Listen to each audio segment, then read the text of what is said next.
Le texte qui nous est proposé pour l'étude de l'école du sabbat se trouve dans le livre de Jérémie, au chapitre 50 et au verset 33 à 38.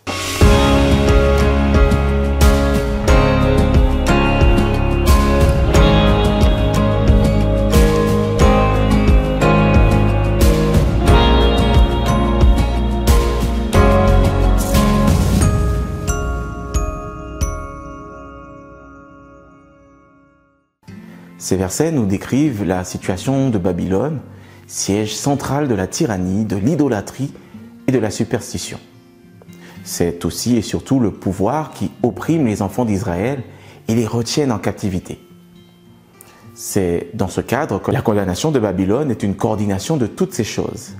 C'est dans ce cadre que le jugement de l'Éternel s'abat contre le ravisseur qu'est la Babylone antique. Nous voyons qu'en se souvenant de son alliance avec Israël, Dieu s'en montre sensible et intervient avec puissance et fracas pour libérer son peuple.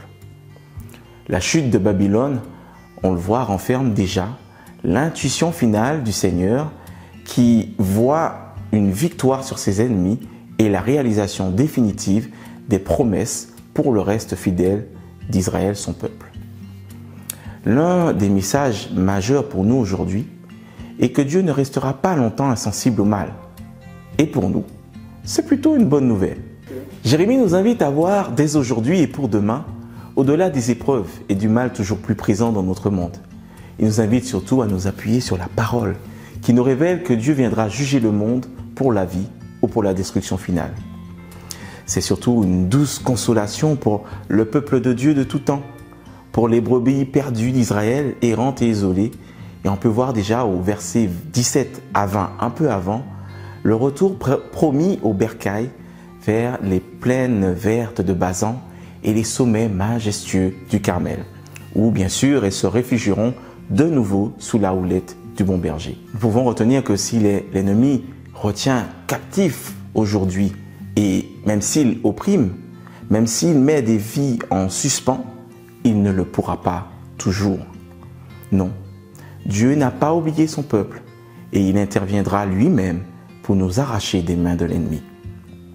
Nous pouvons aussi croire dans les prédictions des prophètes qui, à travers les siècles, ont vu leurs prophéties toujours se réaliser.